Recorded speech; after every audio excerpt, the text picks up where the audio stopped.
দুর্গার মূর্তি। আর দেখতে পাচ্ছেন ভিতরে গুহার ভিতরে পুরো অন্ধকার লাগছে, পুরোপুরি একদম পুরোপুরি লাইট ঢুকতে খুব ভয় লাগছে, কারণ এখানে কেউই নাই এখন। একটা লাইট জ্বালালাম ফোনের, তো তার আগে একটু আমাকে সেভাবে প্রস্তুতি নিতে হবে, তারপর ঢুকতে হবে ভিতরে, কারণ যেহেতু এখানে কেউই নাই সেইভাবে, তো তার জন্য আমাকে ভিতরে ঢোকার আগে একটু প্রস্তুতি নিতে হবে নিজেকে। নমস্কার বন্ধুরা, welcome back to my channel. আর আমি আছি এখন বাঁকুড়া জেলার খাতড়াতে। আর খাতড়াতে এখানে আছে মশক পাহাড়। তো এই পাহাড়টায় আছে, ভিতরে আছে নাকি গুহা আছে, তো সেটা দেখতে যাব। তো খাতড়াতে আমি এখন চলে এসেছি, আর একটা জায়গাতে আমার স্কুটিটা রেখে দেওয়া হয়েছে, গাড়িটা। আর রেখে পরে আমি যাচ্ছি হেঁটে হেঁটে উপরে, কারণ হচ্ছে এখানে উঠার মতন গাড়ি নিয়ে উঠার মতন কোনো সুব্যবস্থা নাই। তো পাহাড়ে হেঁটে হেঁটে পায়ে হয়ে উঠতে হবে, পায়ে হেঁটে হেঁটে উঠতে হবে। আর চারিদিকের পরিবেশটা আপনাদেরকে দেখায় দাঁড়ান।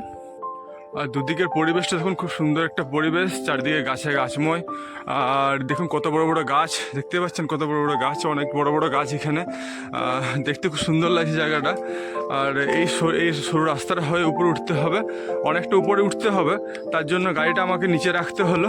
আর দেখতে পাচ্ছেন এই দিক থেকে দেখুন, পিছন দিকটা খুব সুন্দর, অনেকটা কুয়াশাও পড়ে আছে, কুয়াশাটা খুব একটা ভালোভাবে কাটেনি, তো তার জন্যই ছবিটা খুব একটা ভালোভাবে আসছে না, হয়তো আপনাদের অসুবিধা হতে পারে। আর এখান থেকে আরেকটা অনেকটা উপরে উঠতে হবে। তো এইখানে একজন আছে বসে, একে জিজ্ঞেস করি যে আর কতটা উপরে উঠতে হবে উপরে। কাকু, আর মশক পাহাড়টা কতটা উপরে উঠতে হবে? কোথায়? আচ্ছা আচ্ছা, উপরে কেউ আছে মন্দিরে? তো বললো আর কিছুটা উপরে উঠতে হবে, সামনে দেখা যাচ্ছে। তো ওনাদের এখানে বাড়ি। তো দেখি আমি উপরে যাই, সেখানে গিয়ে এবার দেখি বেশ সুন্দর সুন্দর, এখানে কোনো সিমেন্টের সিঁড়ির ধাপ করা নেই, কিন্তু পাথর দিয়ে দিয়ে বেশ সুন্দরভাবে রাস্তা করা আছে। দেখুন এখানে খুব সুন্দরভাবে পাথর দিয়ে দিয়ে দিয়ে দিয়ে রাস্তা করেছে, সিঁড়ির ধাপের মতন করা আছে। তো এইগুলো হয়ে উঠতে সুবিধা হচ্ছে অনেকটা। আর ওই যে দূরে দেখতে পাওয়া যাচ্ছে, ওইখানে হচ্ছে মশক পাহাড়। আমিও হাঁপসে যাচ্ছি, এতটা পাহাড়ে উঠিনি, অনেকদিন পরে পাহাড়ে উঠছি, যার জন্য প্রচণ্ড হাঁপসে যাচ্ছি আমি নিজেও। চলে এলাম মশক পাহাড়ের উপরে। মশক পাহাড়ের উপর যে মন্দিরগুলো দেখতে পাচ্ছেন, সেগুলিও আপনাদেরকে আমি ঘুরিয়ে দেখাবো। কি কি মন্দির আছে সেগুলো সব তুলে ধরেছি এই ভিডিওতে, আপনারা পুরো ভিডিওটি দেখতে থাকুন। তারপর যাব আমরা গুহার ভিতরে, যেটা সবচেয়ে বড় দেখার জিনিস। তার আগে দেখিয়ে দিচ্ছি এইদিকের চারিপাশের প্রকৃতির সৌন্দর্য। চারিদিকে সবুজে সবুজ, আর একদম চুপচাপ নিস্তব্ধ একটা পরিবেশ, শুধু পাখিদের কিচির কিচির ডাক শোনা যাচ্ছে। আর কুয়াশাটা পুরোপুরিভাবে কাটেনি, অনেকটা মনে হচ্ছে যেন দার্জিলিংয়ে চলে এসেছি। পরিবেশটা এইরকমই লাগছে। চলুন মন্দিরগুলি আপনাদেরকে ঘুরিয়ে দেখিয়ে দিই।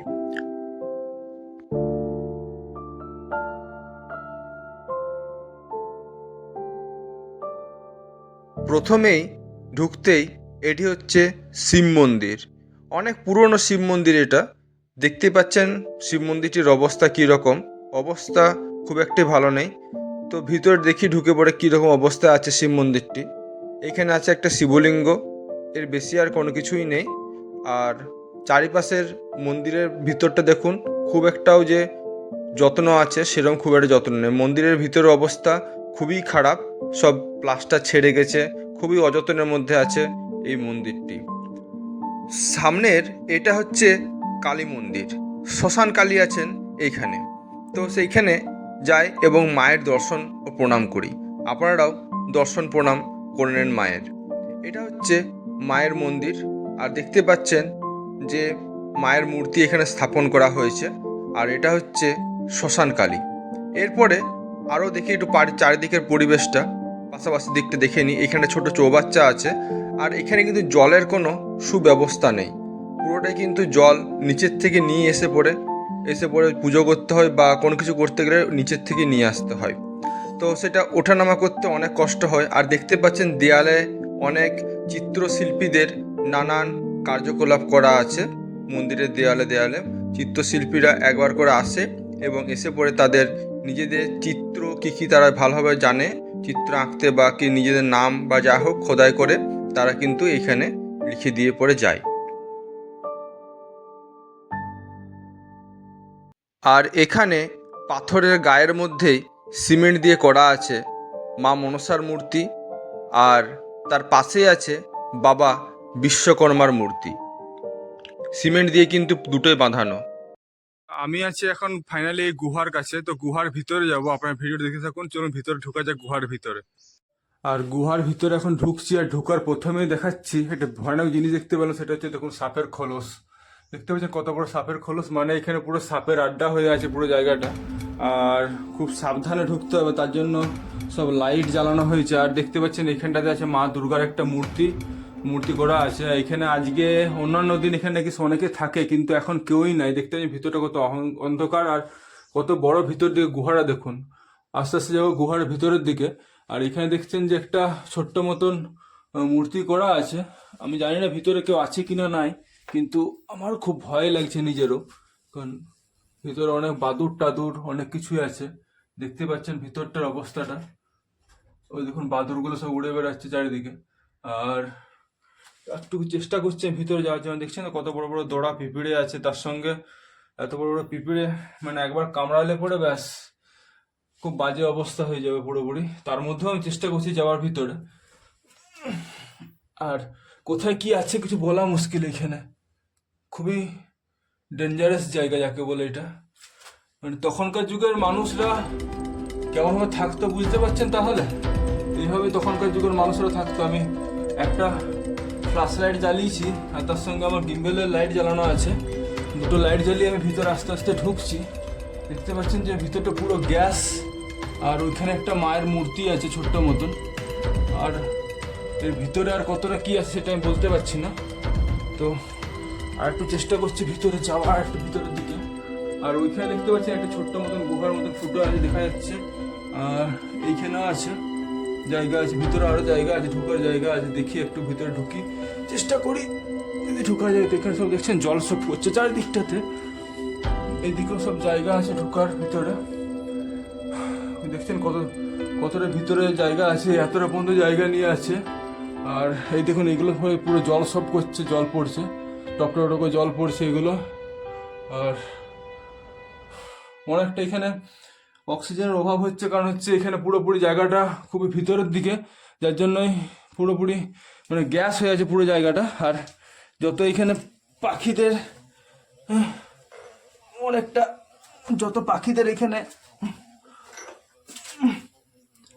বাদুড় পাখিদের যত এখানে বসবাস, আর সাপ পোকামাকড়ের যত বসবাস এখানটাতে, তাই আর বেশি ভিতরের দিকে না গিয়ে আমি বাইরের দিকে বেরিয়ে যাচ্ছি আস্তে আস্তে। এই পাহাড়ের নিয়ে এখনও অনেক কিছু দেখার বাকি আছে। আমরা যাব এই পাহাড়ের একদম উঁচুতে, সেখানে অনেক কিছু দেখার বাকি আছে, তাই আপনারা পুরো ভিডিওটা দেখতে থাকুন। চলুন পাহাড়ের উপরে ওঠা যাক। এই সাইডটাতে অনেক বড় বড় পাথরের চাই রয়েছে, অনেক বড় বড় উঁচু উঁচু পাথর আছে পাথরের মধ্যে। কিন্তু ভিতরে দেখলাম, আপনাদের গুহাটা দেখালাম, আর এরপর দেখছি যে আমরা পাহাড়ের উপরে উঠে যাচ্ছে কিনা, পাহাড়টার উপরে। তো সেটা এই রাস্তাটা মনে হচ্ছে আশা করে এই পাহাড়ের উপরে দিয়েই গেছে। তো দেখা যাক কোথায় গেছে এই রাস্তাটা। আর এই সাইডে দেখছেন দু সাইডে জঙ্গল পুরোপুরি, একদম নিচের দিকে পুরো জঙ্গলে গাছে গাছময়, পুরো বড় বড় গাছ, একটা সোনাঝুরি গাছ, সব কিছু গাছই এখানে আছে। আর এটা হচ্ছে পাহাড়ে উপরে ওঠার রাস্তা। তো আমি সঠিক রাস্তাতে এসেছি, আপনারা ভিডিওটা দেখতে থাকুন। আশা করি আপনাদের ভিডিওটা ভালো লাগবে। আর যদি চ্যানেলটা সাবস্ক্রাইব না করেন প্লিজ চ্যানেলটা সাবস্ক্রাইব করুন, পাশে থাকা বেল আইকনটা অবশ্যই দাবুন। আর এখন পিকনিকের সময় অনেকে ঘুরতে আসতে চায়, তার জন্য চ্যানেলটাকে, এই ভিডিওটাকে অবশ্যই শেয়ার করুন সবার সঙ্গে, তারাও যেন এসে দেখতে পায় যে জায়গাটা কী রকম জায়গা, আর সবাই যেন এসে ঘুরতেও পায়। এই পাথরের চাঁইটা দেখুন কত বড়, আর এটা অনেকটা উঁচু বেশ উপরটাতে। তো উপরে উঠি দেখি কি আছে উপরটাতে।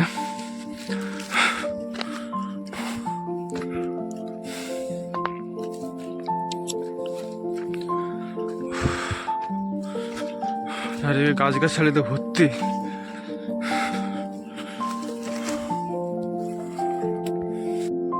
পুরো সব শুকনো গাছ, পুরো গাছগুলো সব শুকিয়ে গেছে।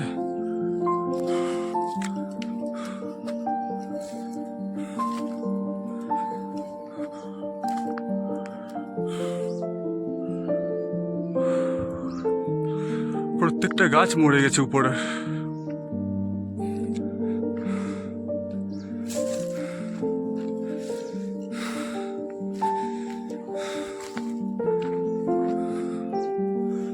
কি অবস্থা হয়েছে, একটা গাছও আর বেঁচে নেই।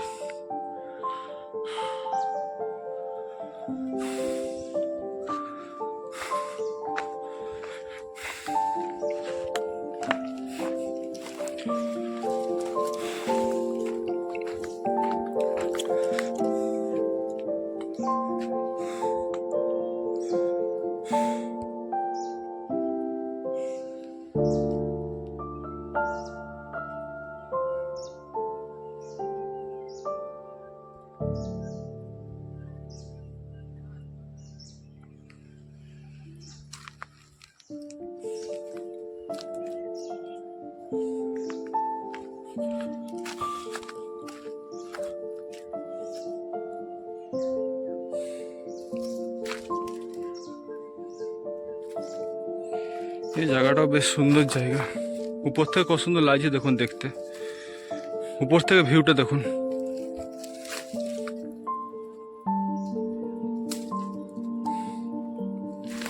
আর আমি আছি ঠিক গুহাটার উপরে দাঁড়িয়ে এখন। এটা হচ্ছে গুহাটা, নিচে আছে গুহাটা, আর গুহাটার উপরে আছে দাঁড়িয়ে আমি।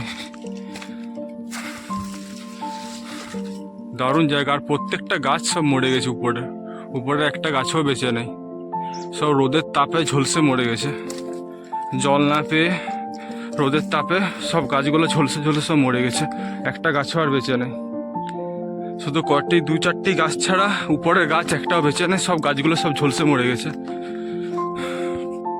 তো বন্ধুরা, আজকের মতন ভিডিওটা এতটা পর্যন্ত। নেক্সট ভিডিওতে আবার দেখা হবে আপনাদের সঙ্গে, চলে আসবো নতুন একটা ভিডিও নিয়ে আপনাদের কাছে। দেখতে পেলেন মশক পাহাড়টা পুরোপুরি ভালোভাবে। আর মশক পাহাড়ের গুহা দেখালাম, আদিম যুগের মানুষের গুহা এটা। আদিম যুগ তখনকার সময়কার মানুষরা কেমনভাবে থাকতো, ভিতরে গুহাটা কী রকম। আর ঢুকতে অনেকটা ভয় লাগছিল আমার, সত্যি করে বলতে, কারণ হচ্ছে আমি একাই আছি যেহেতু, তার জন্য অনেক ভয় লাগছিল ভিতরে ঢুকতে। আর বাঁকুড়া ডিস্ট্রিক্টের খাতড়াতে এরকম একটা জায়গা আছে, অনেকে মুকুটমণিপুর ড্যাম আসছে ঘুরতে, যেটা হচ্ছে বাঁকুড়া খাতড়া সব থেকে বড় পিকনিক স্পট। তার সঙ্গে সঙ্গে সবাই যেন এইখানেও আসে, এইরকম একটা এইখানেও জায়গা আছে যেখানে খুব আদিম যুগের মানুষের গুহাও আছে। আর ভিডিওটাকে সবাইকে শেয়ার করুন, তারা যেন সবাই জানতে পারে, যারা যারা পিকনিক আসছে। আর ভিডিওটাকে ভালো লাগলে অবশ্যই ভিডিওটা লাইক করুন, চ্যানেলটাকে সাবস্ক্রাইব না করতে প্লিজ চ্যানেলটাকে সাবস্ক্রাইব করুন। আর যতটা পারবেন বন্ধুদেরকে শেয়ার করুন, সবাই যেন জানতে পারে যে এরকম জায়গাতে একটা পাহাড় আছে এবং এইখানে একটা পাহাড়ে আদিম যুগের মানুষের গুহা আছে, এবং সবাই যেন এসে পড়ে সেই জায়গাটা ঘুরতে পারে। ততক্ষণ পর্যন্ত আজকের মতো ভিডিওটা এতটা পর্যন্তই। নেক্সট ভিডিওতে আবার দেখা হচ্ছে, চলে আসবো নতুন একটা ভিডিও নিয়ে আপনাদের কাছে। ততক্ষণ পর্যন্ত আপনারা ভালো থাকুন, সুস্থ থাকুন, সাবধানে থাকুন। Tata, bye bye.